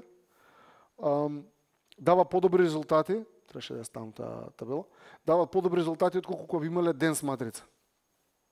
Што е доста зачудувачки. Барем од една страна. Додуше по друга страна не оверфитате. Прашање имаш? Па да. Да, само што вдека дропауташ буквално речи си цела мрежа дропауташ, освен оставаш еден мал дел кој што ти е предетерминт као еден експерт. Така да. И доброто овдека во Mixture of Experts е што при inference не се активира цела мрежа. За жал морате да ја чувате цела мрежа во меморија. Ќе ви ја земе меморијата, ќе ви изеде меморијата, меѓутоа нема да, како се вика, при компјутинг нема да е толку спора, бидејќи ќе се активираат само одредени параметри, нема да потреба цела мрежа да се активира. Како што реков, има challenges со memory requirements, повторно или мора да ги историрате тие параметри и некојаш некои експерти може да бидат активни повеќе, некои експерти да бидат активни помалце и за таа цел се, како се вика, се воведуваат неколку трикови, ќе видиме овдека. Чисто да напоменам дека Mixture of Experts како трик е уште у 90-тите спомнат, повторно со гейтинг механизам. Значи, кај што ќе имате гейт кој што ќе одлучи на кој експерт ќе ги дадете информација. Прв голем саксес кој што беше open source, мислам дека овој Mixtral 8x7b, кај што имате како се вика голем успех, бидејќи мислам дека овој модел беше барем во одредени ситуации подобар од ChatGPT 3.5 Turbo. Што беше голем саксес за нешто што е отворен модел. И беше доста брзо. Се рачуните дека некој гледате 7b, Тоа не значи дека цел модел кој ќе се активира или кој ви треба инференс дека само 7 милиарди параметри се користат. Меѓутоа се користат 7 милиарди од експертиве и уште 2 милиарди параметри на почетокот и на крајот од мрежата и во attention-ите. Меѓутоа, како што реков, најголем проблем е во тој feed forward делот. Од прилика како изгледа еден mixture of experts е, значи имате self-attentionот, тие ствари си седат фиксни, во self-attentionот не менувате ништо. Се менува во feed forwardот. За feed forwardот имате раутер кој што ќе ви каже во однос на инпутот кој треба да е најлайкли feed forward дел за да биде искористен. И го користите само еден или топ К од експертите кои што ќе одлучите да ги користите. Значи го гледате или најверојатниот или топ К од feed forward, како се вика, од овие feed forward мрежи. Повторно ќе речам, овој дел овдека, self-attentionот, односно causal self-attentionot не се пипа. Иако тој нас не изгледа како најкомплексен и за разбирање е најкомплексен, нема потреба таму да си ја бараме бељата. Повторно ќе речем, тука лежат најголем дел од параметрите за тренирање. Сега, за тоа како реков користиме gated layer. За gated layer-от, у принцип, како функционира, буквално дава веројатности за тоа каде треба аутпутот да отиде и при тренирање ги користиме топ К од експертите, со тоа што на крај при инференс најчесто користиме само еден од експертите. Ама идејата е да можат сите експерти да тренират или барем во тренирање да чепнете повеќе експерти. Нумеричката стабилност е голем проблем во овие мрежи. Затоа се користи лос функција која што е комбинација од три лоса. Прво имате log loss, кој што е стандардниот ZLM. Значи гледате дали наредниот токен е со незавидна веројатност, односно со солидна веројатност да се појави во вашиот тренинг. Имате balancing loss кој што ви кажува колку, односно тука е за да се осигура дека секој гейт ќе добие релативно еднаков број на токени. Што може и да е добро, може и да е лошо, затоа што не знам, некад може да имате, не знам, документите за здравство, може би се многу по-чести него документите него правните документи, па може, не знам, експертов што е за правни документи, нормално е по-ретко да се јавува. Меѓутоа, како и нумеричка стабилност има овдека во ствариве, земено е како нешто што е како доста добра работа и плюс има така наречена раутер Z-loss, кај што пенализира оваа веројатноста на гейтовите ако е многу висока. Значи идеја е да не биде гейтовите да не бидат премногу сигурни дека треба од само одреден експерт да се користи, туку да даваат побалансирани резултати. Фала Богу, овие се со линарна комбинација, си комбинираме кој лос колку ќе ни колкава значајност ќе му дадеме. Градиент клипингот исто така многу битен. Ако градиентот има големи вредности, ги сечеме, дозволуваме да бидат само до одредена вредност. И Mix Precision се користи, што на некој начин очекувано, затоа што кога имате softmax-ови, како што е оваа гейтот овдека, softmax функција, проблем е експоненцијалот да го пресметате и многу експоненцијали да пресметувате, дропки да пресметувате исто така со експоненцијали ако имате ниска прецизност. Така што Mix Precision се користи и дури Mix Precision дава и подобри резултати него како се вика него Full Precision 32 како се вика битна прецизност. Зачудувачки малце, меѓутоа можеби помага со overfitting и можда и за тоа се случува тој феномен. Гледавме баш мислам дека минатиот пат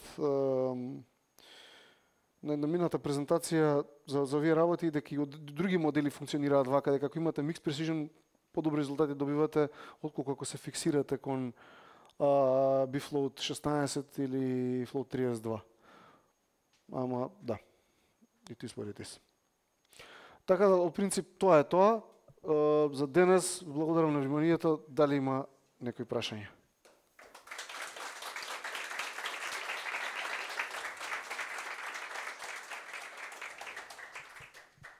Јас ти го држам микрофонот, може ли ја прв да поставам? Дали вие гейтовите на крајот некако ме подсеќат како да ги видам видено и на друго место, може грешам нешто LSTM или вие што поранешните, тие се, тоа е аналогијата, така? Да, се имаат користено и претходно во други мрежи. Всушност во State of the Art LSTM-овите мислам дека за translation се користеле гейтови од експерти такви. Така што не се ништо ново во LLM-сот, само затоа што LLM-сот си имаат своја проблематика со numerical stability сами по себе. Бидејќи има многу softmax-ови. LSTM-от нели патат од vanishing gradient или gradient explosion, LLM-сот веројатно имаат поише gradient explosion, можеби заради множење на две матрици и така натака. Други прашања? Дали овие експерти се предетермирани, например, не знам, експерт по биологија, математика и така натака, од луѓето кои што го тренираат моделот, или моделот сам евентуално ги открива кои, не знам, делови на проблематики се решаваат со него? Самиот модел си ги открива, да. А овие гейтовите, исто така, тоа е второ прашање, овие гейтовите што се, дали на секој генерирање на токен се избира одново или... Да. Да? Да.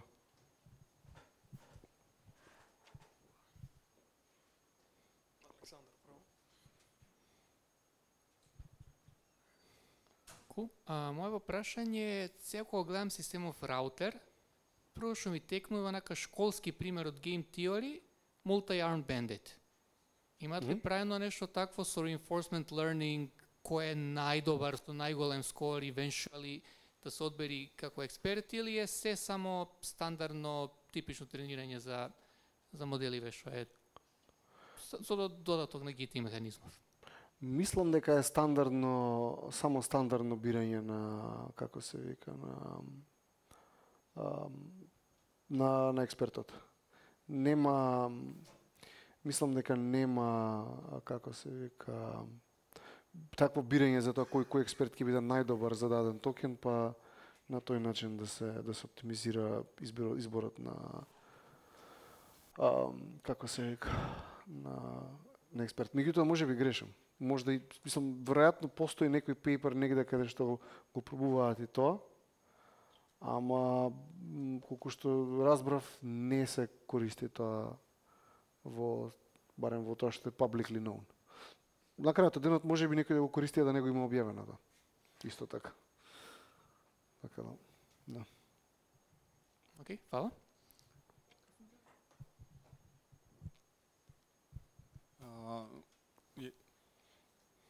Јас веси мислев дека техникиве од Mixture of Expert исто се користат и за како на конечна меморија што е мала, можеш да рануваш модел што е поголем. Зашто ти спомна дека пак целиот модел се држи во меморија. Како го правиме тоа со помала меморија да извршуваме поголем модел? Па прво не ги активираме, не правиме пресметка конкретно овдека, ако го видиме, само се вратиме тука. Значи речење дека овдека треба да добиеме прво нешто што е со многу поголем шейп од инпутот, и кога би имале овдека full dense layer, ќе добиеме нешто што е огромно, значи овдека не зиеме 4n, него зиеме многу пати поголемо од 4n. Така што тука ќе заштедиме на почеток меморија во Voidel. Каде на друг дел би се заштедила меморија? Повеќе заштедување инаку на брзина отколку на меморијата. Со Mixture of Experts. Кога активираш помал дел од мрежата, нормално е да речеме да имаш speed up, но како да речеме 64B модел да го рануваш на 8B картица или нешто во тој смисол. Све си мислам дека нешто прават на таа тема и дека го решаваат со Mixture of Experts, ама не видов дека тоа е решението. Валјда нешто друго прават. Можда дел од тежините ги чуваат на меморија. Извини. Па и за двете.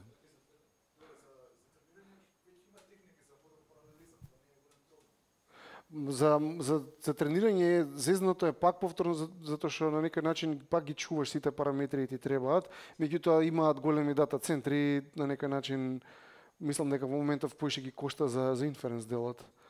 Ама како се вика, да, за заштедата, најголем дел од заштедата доаѓа на брзината, во принцип, повеќе отколку на самата меморија, како што разбирам, и плюс може да ги чуваат, дел од експертите ги чуваат на еден дел на меморијата, кој што поспора меморија, како се вика,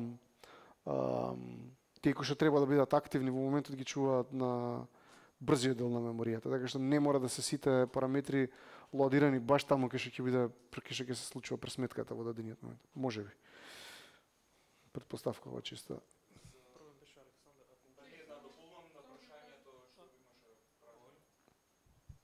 За тоа што кажа за полесно може да ги собере поголемите модели, конкретно само квантизација и sparsity моментално може да се користи. Sparsity намалува, зголемува димензионалност, ама намалува колку битови се чуваат, а квантизациите се само сечење на колку долги се децималите во векторите. За мој 64 милиарди модел на 8 гигабајти верам да го ставиш со, да кажеме, на 2 ќе го квантизираш. Ама многу се губат информации, така барем после 4. Ма не, он кажа за тоа дека прочел некај дека Mixture of Experts може да се користат за тоа.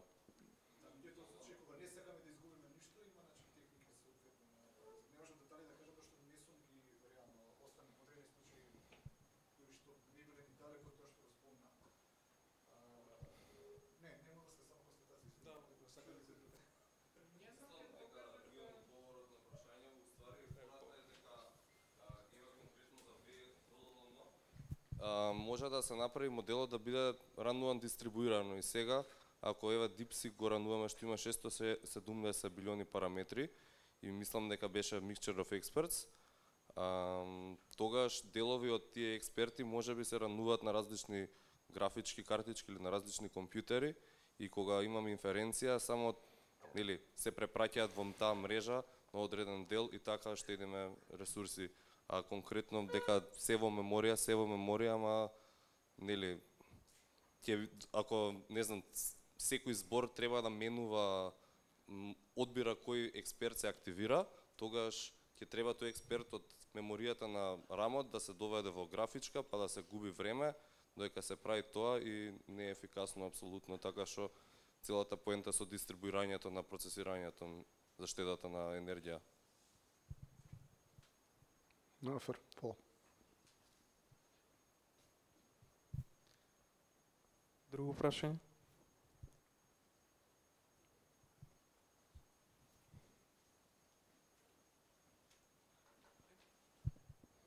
Извини, може те пропуштив, ама за Mixture of Experts еден експерт е должен за еден цел тест екземпл или може да се на токен, например, ако на ниво на токен. Да. Значи тој што е например за право може да генерира еден параграф, тој што е за биолошки генерира вториот параграф. Ќе го генерира токен, тоа е малце чудно што ќе генерира токен по токен и реално гледано они кога го оптимизираат на некој начин оптимизираат секој експерт да гледа да се јавува релативно исто често. Така што не знам баш дали има такво диференцирање на експертизата меѓу самите експерти баш од оваа причина за која што они да гледаат секој експерт да се јавува еднакво често. Така да не сум баш сигурен. Значи, иначе да. Извини, не е толку лесно значи да извадиш после затоа што тие експерти сами се генерираат, не можеш толку лесно да кажеш постхок као ова е за право, ова е за биологија, ова е за.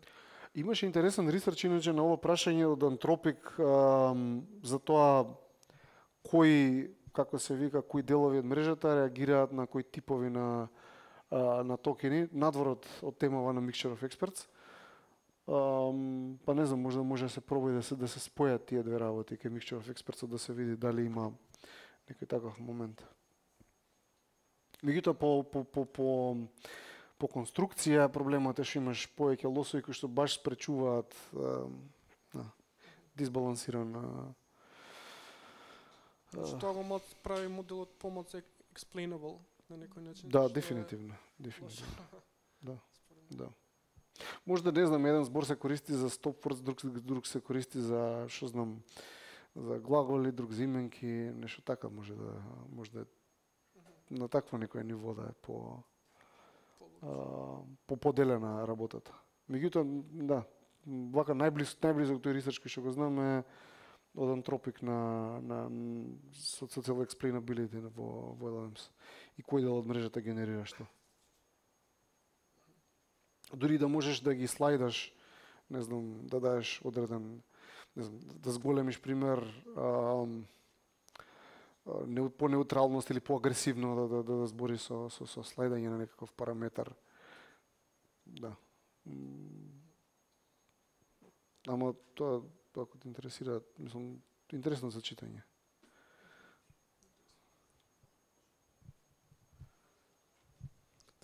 Овој loss of the balancing да не е случајно можеби на поголем бач да не се прави back propagation. Тоа сигурно.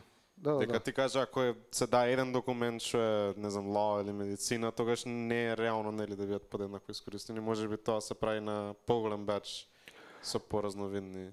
Се прави на поголем бач, меѓутоа повторно е проблемот дека каков е да ти е бачот, одредени работи ќе идат по присутни од други. There's no reasonable way around it.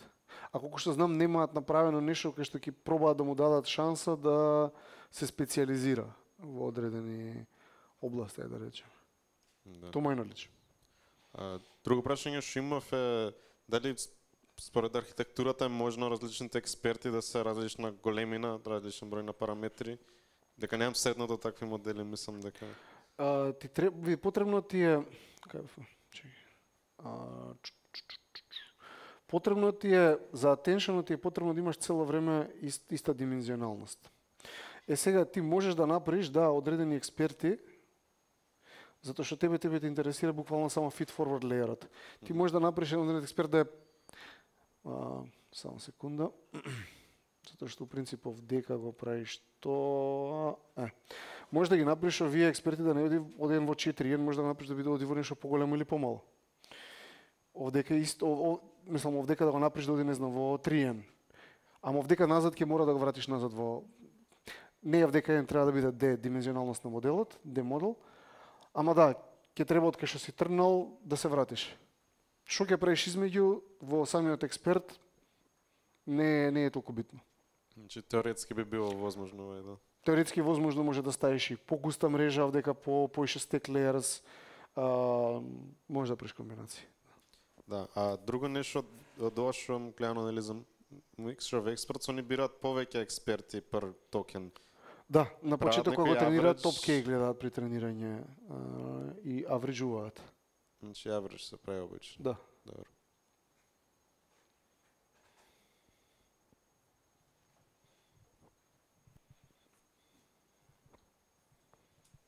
Прашање има ли уште? Ајде. Ќе заглавиме вечерва.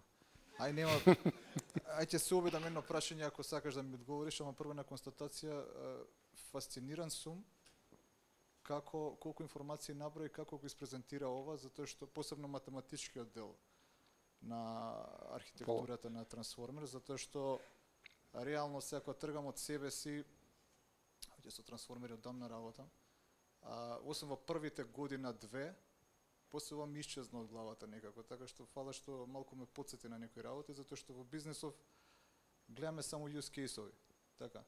Значи, се она што е подалеку, тоест подлабоко од овој трансформер ми е за подобар за класификација, овој ми е подобар за генерирање текст, например, друг за entity extraction, не е битно. Од тоа подалеку не одим.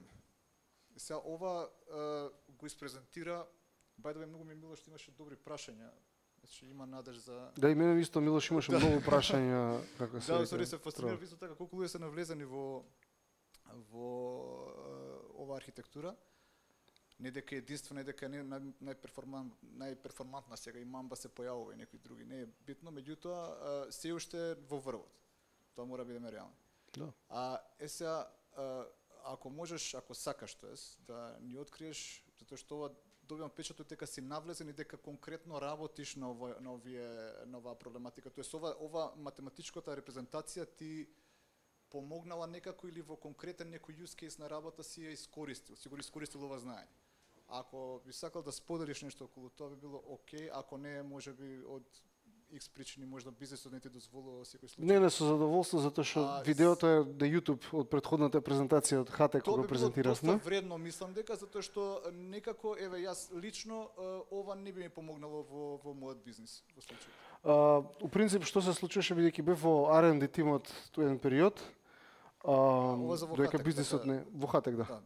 Како се вика, имав слободно време да си играм со архитектурава и ми забоде очи фактот дека имаме вдека две матрици, две weight матрици и си реков чекај малце, што ако тргнеме една? Што ако тргнеме една матрица и добиеме нешто друго, што ќе се добие? И така завлегов во принцип доста утрастонир затоа што морав да го модификувам ова, а инаку многу добар ресурс за учење на овие работи е да се земе да се гледа овој не на GPT од Карпати. Се е објаснето внатре, нема што да остане нејасно. Така што причината заради која што сум навлезен е таа, а причината заради која што мислам дека ги владам горе-доле работи барем за Decoder Only, е што како се вика шефов имаше идеја некоја за повеќе димензионален attention. И се ако имате и кога пробуваш да ги направиш тие работи, имаш едно ниво на разбирање кој што мислиш дека го имаш, ама ќе седеш кога ќе ги направиш работите, сваќаш дека не си ги разбрал баш до крај. Си поминал месец дена, се осеќаш како генија и супер леле, браво, сум го разбрал, го пушташ оверфита и тука сваќаш дека уствари треба да си на back to square one. После читаш пак и сваќаш дека аха, чекај малце, не сум ги разбрал баш работите. И се надам дека сум конвергирал барем колку толку. Ама да, тоа е причината заради која што ги гледам ствари, а презентација имам на оваа тема за weight queries и weight keys, зашто мислам дека може да се одземе едното без некој проблем. Барем во симплифициран модел кај што нема да имате нормализација layer norm измеѓу. Така што да, на YouTube стои тоа Hatek Days со моето име и презиме, така ставиш на YouTube може да се најде презентацијата. Мислам, можем да ги поделам и слайдовите, бидејќи беа презентирани, снимани се, нема тука ништо посебно. Така да. Па се надевам, ама експериментите ми се експериментира моментално, се со 3090 споро иде. Ама се надевам, да. Мислам, имам напишано нешто од нешто, така да. Че имаше таа среќа ти го дозвола тоа, зашто ова одзема многу време и многу ресурси сега. Па да, барем за додека да почнем. Сега сум моментално на проект, ама бидејќи сум ме почнал работата, ќе е полесно кога веќе нешто почнато отколку да се тргне да требаше сега да тргнем од нула. Фала Богу, не можам јавно да кажем сега дека ми е лабав проектот, па да ми дадат уште работа. Така што не е тоа случајот, ако некој праша. Ако нема уште прашање, јас сум убеден дека уствари Марко е презентерот до сега на PyData што има одговорено на најмногу прашања за презентацијата. Така да... Како? И има добиено, да, тоа е многу битно. Така да уште еден голем аплауз ве молам за него. Фала ви на сите. Тука имаме пиво после, знам дека Марко дефинитивно заслужува едно, ако не и повеќе. Слободно послужите се, се гледаме на пиво, на нареден PyData имаме у мај, така да ве очекуваме. Тоа е тоа.